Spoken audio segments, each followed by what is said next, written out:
Okay, so let us start our session. आज का session है कॉस्टिंग सिस्टम के ऊपर, ठीक है। नाउ मैनेजमेंट अकाउंटिंग में हमने मैनेजमेंट के कॉन्सेप्ट को पढ़ा, कॉस्ट शीट, कॉस्ट स्टेटमेंट, बहुत सारी चीजें ऑलरेडी पढ़ चुके हैं। अभी कॉस्टिंग के डिफरेंट टाइप्स ऑफ सिस्टम है, ठीक है। कॉस्टिंग किस तरीके से करेंगे, जैसे अपने ये तो समझ गए हैं कि कॉस्ट शीट या कॉस्ट स्टेटमेंट हमें बनाना होता है, बट कॉस्ट स्टेटमेंट का एक फॉर्मेट सिर्फ जानने से नहीं होगा, because there are different types of costing systems which are done according to the type of industry, the type of market, the type of company for which you are operating.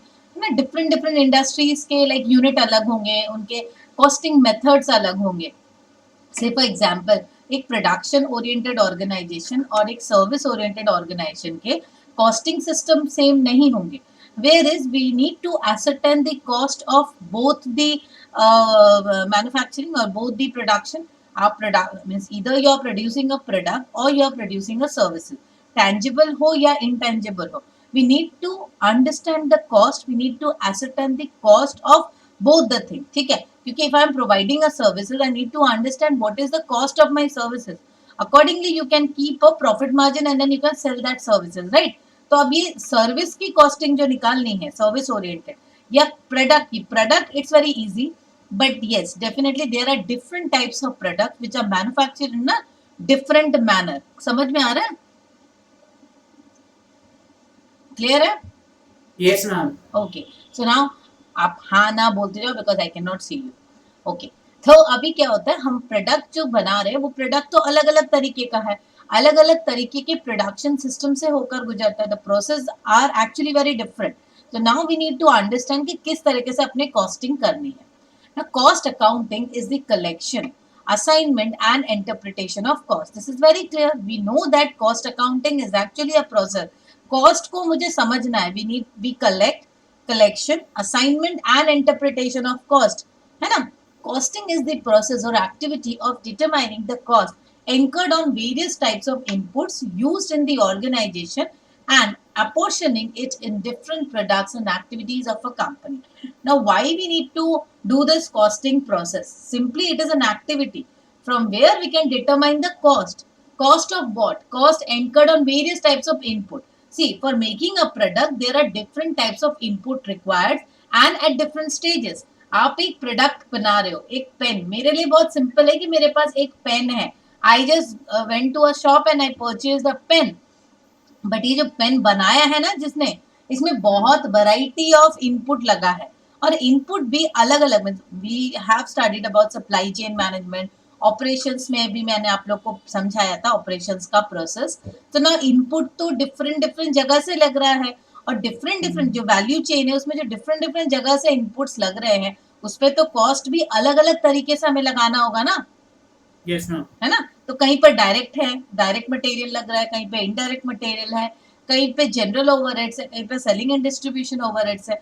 तो we need to appropriately apportion this cost, right?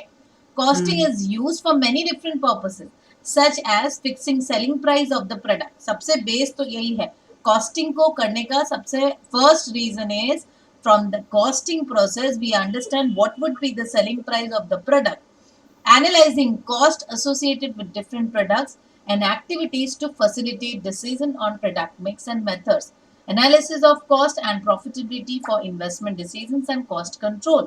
तो देखो एक चीज का अगर cost मुझे समझ में आ जाता है ना, अब कॉस्ट समझ में आ गया तो मैं सेलिंग प्राइस फिक्स कर सकती हूँ। सेलिंग प्राइस फिक्स करते वक्त हम कंपेयर कर सकते हैं at par with the market कि मार्केट से मेरा सेलिंग प्राइस कितना है, मेरा कॉस्ट प्राइस कितना है। अगर मार्केट से मेरी कॉस्टिंग डिफरेंट होती है या कम होती है तो anyway I will be earning a profit. तो प्रॉफिट का लेवल क्या होगा, कॉस्ट के ऊपर पूरी पूरी आपकी प्रॉफिटेबिलिटी डिसीजन या प्रॉफिटेबिलिटी डिपेंडेंट है और कॉस्ट एंड प्रॉफिटेबिलिटी के ऊपर आपकी इन्वेस्टमेंट डिसीजन डिपेंडेंट है ना? आप इन्वेस्टमेंट किस पे करोगे, किस पे करना चाहिए नहीं करना चाहिए, you can understand it simply from the cost. Okay, now next, cost control. There are no clearly defined classification of different types of costing system used in manufacturing or any other industry. देखो ऐसा कोई clearly defined system नहीं है. Every organization has to design a costing system according to the nature of its products, operations and the way it intends to use the costing of the information. देखो सीधी सी बात है, हमें कैसे करके costing को करना है, किस तरीके से ये करना है प्रोसेस को, ये डिपेंड करता है हमारी इंडस्ट्री, हमारे ऑर्गेनाइजेशन के प्रोडक्ट के ऊपर, क्योंकि प्रोडक्शन सिस्टम जो है वो हर कंपनी का अलग अलग होगा, तो कंपनी अपने हिसाब से डेवलप करेगी. Some of the well-known and popular costing systems which are in use today are as follows: unit or output costing, job costing, batch costing, contract costing, process costing, service costing. See, हम लोग इसको बहुत details में नहीं करेंगे. We'll simply understand all this thing because BBA में आपके पूरा डिटेल्स में नहीं होता है, सारी चीज होता है बट आपको जस्ट अंडरस्टैंडिंग होने से ही होगा, मतलब ज्यादा डिटेल्स में हम लोग आगे पढ़ेंगे. अब ये चलो, the actual method used is not as important as whether the chosen system works. The simpler the system is, the easier it will be to understand and implement. सीधी सी बात है, एक कॉस्टिंग सिस्टम हमने बहुत फैंसी डिजाइन कर लिया या बहुत complex design कर लिया तो it is not going to work for us. हमें अपने ऑर्गेनाइजेशन के हिसाब से, अपने प्रोडक्शन सिस्टम के हिसाब से जितना हो सके एक सिंपल कॉस्टिंग सिस्टम डिजाइन करना चाहिए. तो what did you understand from discussion till now कि what is a costing system and how a costing system can be designed. वो हमने नहीं समझा अभी पूरा डिटेल्स में, but you understood that costing system can be designed, right? Yes, ma'am. ऊपर जाओ, चोटी करा के जाओ, जाओ, चलो. Now, today different business and industry needs different costing system. So now it's very clear कि आज के डेट में जो हमारा costing system है वो different है. Today, different business and industry needs different costing systems to meet their individual requirements. It is not possible to devise a single costing system to fulfill everybody's needs. Is it possible कि एक ही costing system में आप सबको को समा दो? It is not possible. No, ma'am, it is not possible. Not possible. Different methods of costing for different industries depending upon the type of manufacture and their nature have been developed. Various methods of ascertaining cost are available to suit the business need, but the basic principle are the same in every method. Basic principle एक ही रहेगा कि आपको भाई total खर्चे निकालने हैं कि आपका कॉस्टिंग कितना आया. बेसिक देखो प्रोसेस ऑफ ascertaining और जो हमारा प्रेजेंटेशन है it could be different, but जो चीज है वो तो एक ही रहेगी. फंडा क्या है कि हमें अपना कॉस्ट निकालना है, right? But the basic principles are the same in every method. The choice of a particular method of a costing depends on the nature of business of the concern. There are two basic methods of costing. That is specific order or job costing, continuous operation और process costing. अब हमें ये दो चीज समझनी है. दो basic method है, एक है स्पेसिफिक ऑर्डर और जॉब कॉस्टिंग. नाम से ही ना समझ में आ रहा है कि ये एक टोटल ऑर्डर को लेकर या कोई स्पेसिफिक आपका कॉन्ट्रैक्ट आता है उसकी कॉस्टिंग करते हो, जॉब कॉस्टिंग जिसको बोल रहे हैं. एंड कंटिन्यूअस ऑपरेशन और प्रोसेस कॉस्टिंग. अब कंटिन्यूअस ऑपरेशन और प्रोसेस कॉस्टिंग मतलब आपका कंटिन्यू है, काम चल रहा है, आपका प्रोसेस चल रहा है, रनिंग है. मतलब एक हो गई कि आपके पास कॉन्ट्रैक्ट आया, उसकी कॉस्टिंग आप निकाल रहे हो. वो नॉर्मली हमने देखा था ना, कोटेशन वगैरह जो देना होता है, तो उस टाइम में स्पेसिफिक ऑर्डर या जॉब कॉस्टिंग जरूरी होती है. On the other hand continuous operation या प्रोसेस कॉस्टिंग मतलब जहाँ पे हमारा कंटिन्यू ऑपरेशन चल रहा है. Okay, Yes, ma'am. सिंगल और आउटपुट और यूनिट कॉस्टिंग क्या बता रहे हैं? सिंगल कॉस्टिंग बोल सकते हो उसको, आउटपुट कॉस्टिंग बोल रहे हो कितना प्रोडक्शन हुआ उसके हिसाब से, या पर यूनिट कॉस्टिंग कुछ भी बोल सकते हो. Unit costing refers to the costing procedure under which costs are accumulated and analyzed under different elements of cost, and then cost per unit is ascertained by dividing the total cost by number of units produced. It is very easy. जो हम लोग cost per unit निकालते हैं ना, हमने निकाला है ना, प्राइम कॉस्ट निकाला, देन फैक्ट्री कॉस्ट निकाला ना. Yes, ma'am. तो उसका हम क्या करते हैं, पर यूनिट कॉस्टिंग निकाल सकते हैं. 1000 पीस बनाया, उस पे 100 रुपए पड़े, या 1000 पीस बनाया उसके 1 लाख रुपए पड़े, तो पर पीस की कॉस्टिंग सिंपली हम डिवाइड करके निकाल देंगे. 1 लाख डिवाइडेड बाई 1000, 1000 पीस बनाने का 1 लाख रुपए पड़ा. Total cost is 1 lakh, 1 lakh for 1000 units. So for 1 unit what is the cost? 1 lakh divided by 1000, Yes, ma'am. है ना, ऐसा करके आएगा. So it is the ideally used in case of concerns producing a single article on large scale by continuous manufacture. The units of outputs are identical, सब एक ही जैसे निकल रहे यूनिट्स। आप कोई भी चीज ले लो, मोबाइल ले लो, लैपटॉप ले लो, स्पीकर ले लो, एनीथिंग जो मेरे आंखों के सामने दिख रहा है मैं वही सब आइटम्स बता रही हूँ। द प्रोडक्ट्स आर होमोजेनियस, सारे प्रोडक्ट्स आइडेंटिकल है, एक जैसे हैं, होमोजेनियस है मतलब आइडेंटिफाइड भी है और होमोजेनियस है, एक जैसे हैं बिल्कुल, कहीं पर भी मटेरियल ज्यादा या कम नहीं लग रहा है। कंसर्न यूजिंग सिंगल और output costing produces basically one products or two or more grades of one product। ये क्या होता है, जब हम सिंगल और आउटपुट कॉस्टिंग बनाते हैं ना, करते हैं, तो इसका मतलब ये कि ये जो ऑर्गेनाइजेशन है ये एक या एक से ज्यादा मतलब मैक्सिमम 2 प्रोडक्ट्स 3 प्रोडक्ट्स ऐसे मतलब बहुत आइटम्स नहीं बना रही है, इसी वजह से वो हर प्रोडक्ट का मतलब पर आउटपुट यूनिट निकाल रही है कॉस्टिंग। क्योंकि अगर बहुत वैरायटी बनाएगी तो it would be very difficult कि हर यूनिट का मतलब आउटपुट बेसिस में या यूनिट की कॉस्टिंग निकाले। It is not necessary to maintain separate cost accounts under this system, as all the information required can be obtained only by organizing and analyzing the financial accounts. On dividing the total expenditure incurred by the number of units produced, the cost per unit is ascertained. सीधी सी बात है, ये clear है तुमको? Yes, ma'am. This system of costing is suitable for breweries, collieries, cement work, steel, brick making, flour mills, etc. In all these cases, the unit cost of the article produced requires to be ascertained. Clear है? ये याद रखना है आपको कि कौन से industry में किस तरह के का हमारा यूनिट है या कैसे हम लोग कॉस्टिंग को करते हैं। तो it's very important, if you don't understand this तो कॉस्टिंग सिस्टम कैसे बैठाएंगे, थोड़ा डिफिकल्ट हो जाएगा, राइट?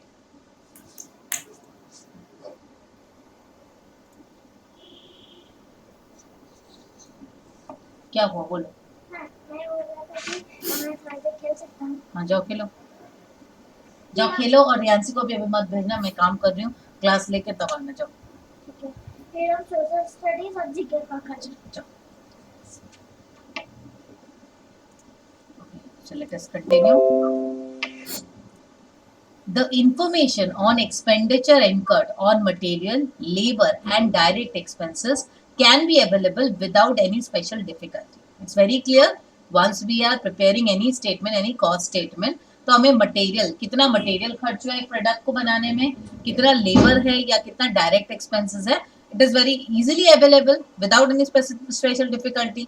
ये तो डायरेक्ट मटेरियल मैंने पहले भी समझाया ना लास्ट क्लास में कि डायरेक्ट खर्चों को निकालना इज वेरी इजी, पर ये जो इनडायरेक्ट या ओवरहेड्स है वही सारा दिमाग खराब करता है हमारा, है ना?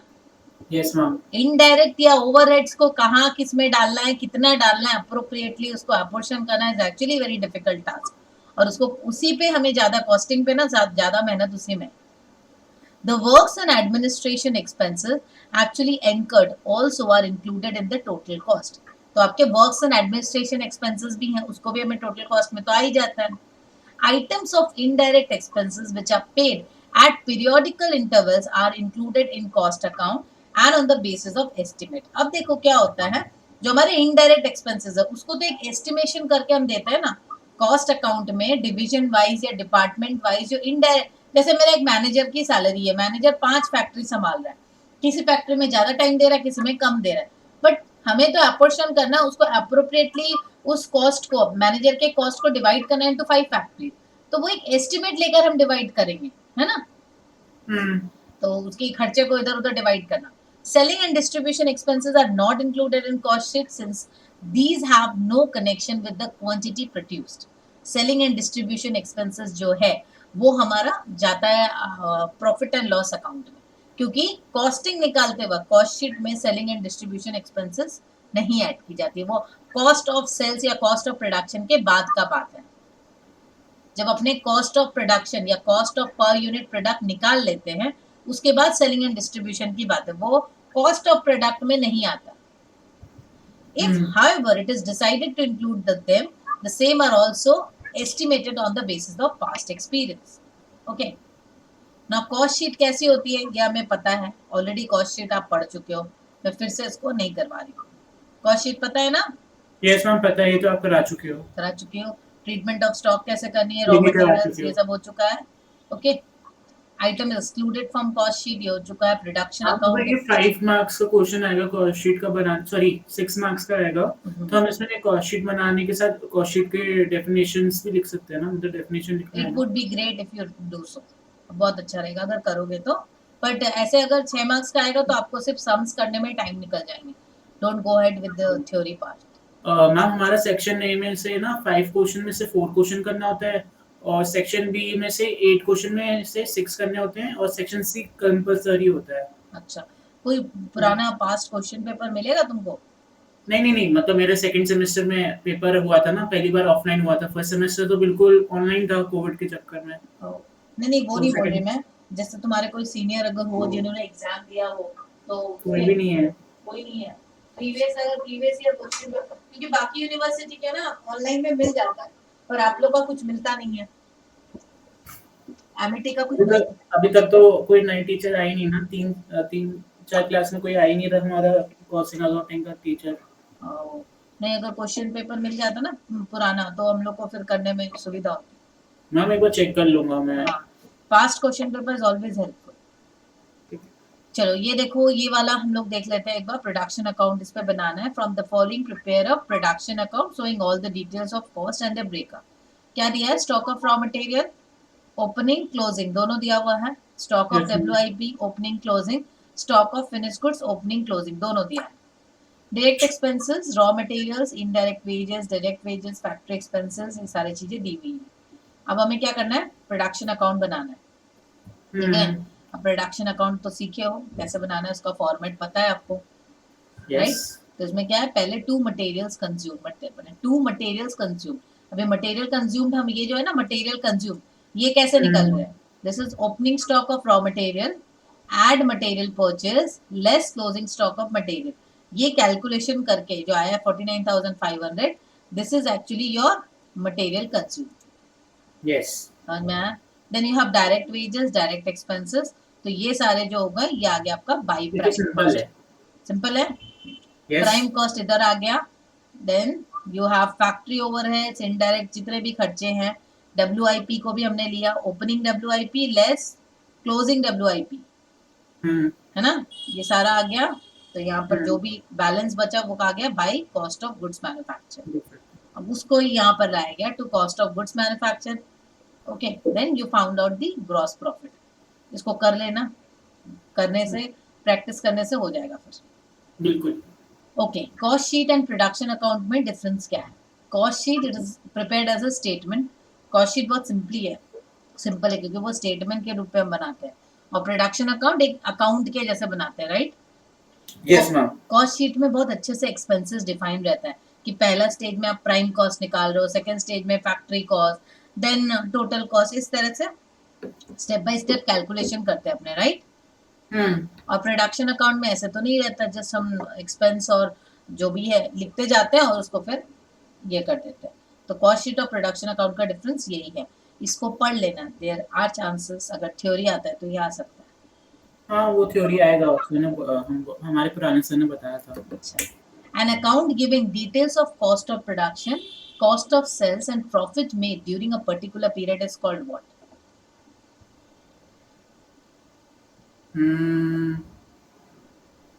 Production account. हाँ, unit cost method is used in dash name to industry. है ये कहाँ से आ गया? यही तो यूनिट कॉस्ट मेथड अभी हमने पढ़ा था कुछ देर पहले। Unit cost method, brick, cement, colliery. अच्छा हाँ। हाँ था ना। चलो, अच्छा, the following particulars have been extracted from the books of manufacturing company. ये दिया हुआ है आपको, इतने सारे डिटेल्स दिए हुए हैं। मैम ये आपको मैं भेजूंगा, ये मैं करके ना आज भेज दूंगा। ठीक है, इसको कर लेना फिर। ठीक है, कॉस्ट शीट इसको करना बैठ के। हमारा आंसर शीट तो बहुत छोटा होता है, इसमें इतना सारा मैं सोच रहा हूँ जब पेपर का होगा मेरा तो मैं इतना कैसे बना लूंगा। अरे तो पेपर तुमको देंगे नहीं क्या? नहीं पेपर तो देंगे, तो हमारी जो आंसर शीट बहुत छोटी सी होती है, इतनी साइज की है, तो उसमें छोटे में ही करना, और क्या। ये तो इसमें बड़ा बड़ा दिख रहा है, तुम उसको छोटा छोटा लिखना। अच्छा ओ। तुम उसको अपने हिसाब से, कितनी लाइन है ये? 2 3 4 5 ऐसे करके दिया हुआ है। ठीक है। Total cost, percentage of total cost, cost per unit. इसका मतलब क्या है, कॉस्ट शीट, ये जो कॉस्ट शीट है यहाँ पे टोटल कॉस्ट दे रहा है, और परसेंटेज ऑफ टोटल कॉस्ट मतलब क्या है, ये देखो जैसे मेरा टोटल प्राइम कॉस्ट इतना है, ठीक है। अभी प्राइम कॉस्ट का कितना परसेंटेज है जो क्लोजिंग स्टॉक है, प्राइम कॉस्ट का कितना परसेंटेज है डायरेक्ट मटेरियल, ये देखो ये वाला इस पार्ट को समझो। क्या बता रहा है, प्राइम कॉस्ट आया टोटल कैलकुलेशन करके कितना आया, 3,53,200। ठीक है। अभी इसमें ये टोटल जब करोगे ना, टोटल कॉस्ट निकलने के बाद होगा ये प्राइम कॉस्ट का कितना परसेंटेज है तुम्हारा stock of materials as on 31 March 2014, मतलब क्लोजिंग स्टॉक कितना परसेंटेज है। अगर बोला जाए 2,13,200 इज व्हाट परसेंटेज ऑफ 3,53,000, समझ आया। यस। हाँ, तो वैसे ये निकला है वो परसेंटेज ऑफ टोटल कॉस्ट। अभी है कॉस्ट पर यूनिट। अब कॉस्ट पर यूनिट सिंपल सी बात है, कितना टोटल आपने बनाया, जैसे ये 2,13,200 है, ठीक है। तो कितना टोटल स्टॉक कितना बना अपना, कितना प्रोडक्शन आपने की, यहाँ पे दिया होगा, देखो कितना प्रोडक्शन हुआ है, यहाँ से निकल जाएगा। Stock of material, drawing, counting, क्वारिजन sales, out of 48 working hours in a week, हाँ इतना यूनिट्स प्रोडक्शन हुआ, इट इज 1 लाख यूनिट्स आपका प्रोडक्शन हुआ। तो 1 लाख यूनिट्स का कॉस्ट है आपका इतना 2,13,000। 2,13,000। तो पर यूनिट का कॉस्ट कितना होगा, समवेयर अराउंड 2 रुपीज 132 पैसे, ऐसा आएंगे ना इस तरीके से। तो ये ऐसे निकालना होता है percentage of total cost, cost per unit. ये धीरे धीरे सम्स को टफ करते जाएगा आगे। ओके चलो, हमको पेपर में कौन से कैलकुलेटर ले जाने होंगे? जनरल कैलकुलेटर, मतलब जो नॉर्मल सा होता है। हाँ बस, इसमें साइंटिफिक कैलकुलेटर का जरूरत नहीं पड़ता। ओके। फाइनेंस में जब फाइनेंशियल मैनेजमेंट करोगे वहां पे लगेगा साइंटिफिक कैलकुलेटर, वो भी उतना जरूरत नहीं होता है, हो जाता है, ठीक है। ठीक है। तो लगेगा तो हम बता देंगे, पर ऐसे उतना ज्यादा जरूरत नहीं होती। चलो आप वही ऑलरेडी वैसे। चलो, the following information has been obtain from this, cost of raw material, purchase of raw material दिया, वेजेस, इतना सब ये सब दिया हुआ। Prepare cost sheet showing the cost of production of goods manufacture and statement showing the cost of sales and profit earn. तो cost sheet है, आप एक काम करो हार्दिक, अगर मैं ऐसे बढ़ते जाऊंगी ना तो तुम्हारा होगा नहीं, तुम ये वाला एक सम्स को करो, इलिस्ट्रेशन 1, बुक मैंने भेजा ना तुमको, page number 261। Page number 261। Yes, ठीक है। इसको करो, मैं ऑनलाइन ही हूँ, बिकॉज क्या होगा ना, अगर नहीं करोगे तो फिर मैंने जब करोगे तो प्रॉब्लम आएगी। ठीक है, मैं करता हूँ। ठीक है, मैं यहीं पर हूँ। हाँ ठीक है। स्केल ले लूँ मैं।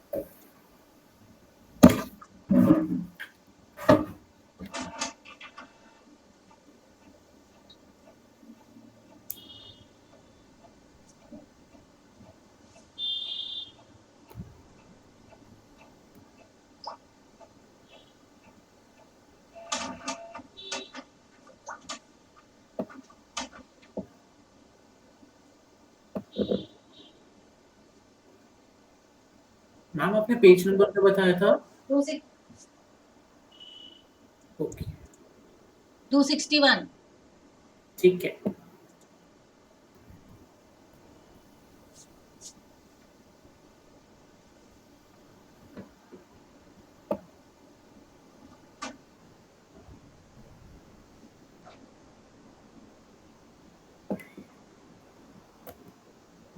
Hello, good evening.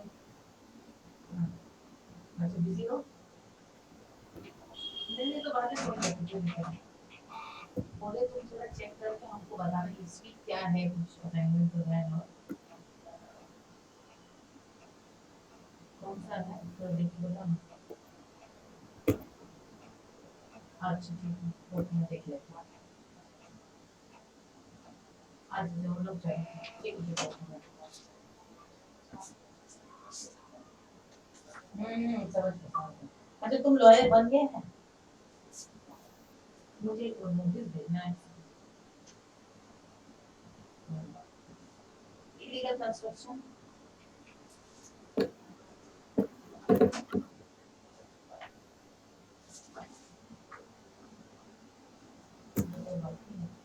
अच्छा ठीक है, तो मुझे किसी से करवाना पड़ेगा।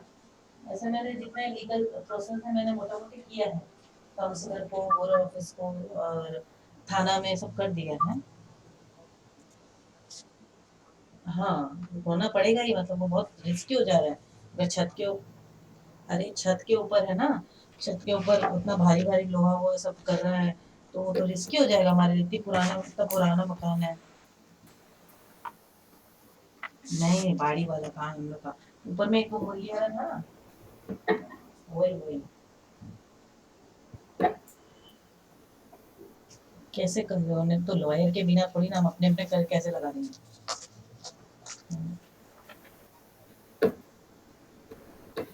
अच्छा तो लॉयर को भी एक बार बोल देना, लॉयर है तो नहीं। ठीक है उसको बोलो कितना क्या फीस लगेगा तो मैं क्रेडिट कर दूंगी, तो उसको बोलो एक ये करके मुझे बता दें। ठीक है सर, नोटिस ही दें। ठीक ठीक ठीक ठीक। अच्छा अच्छा एडवोकेट है,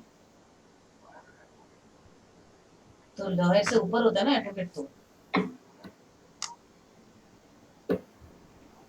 अच्छा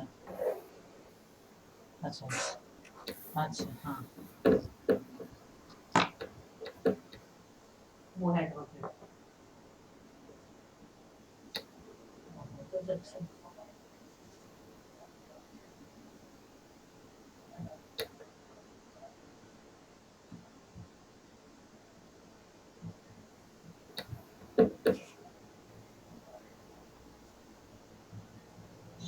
ठीक है हाँ पूछो।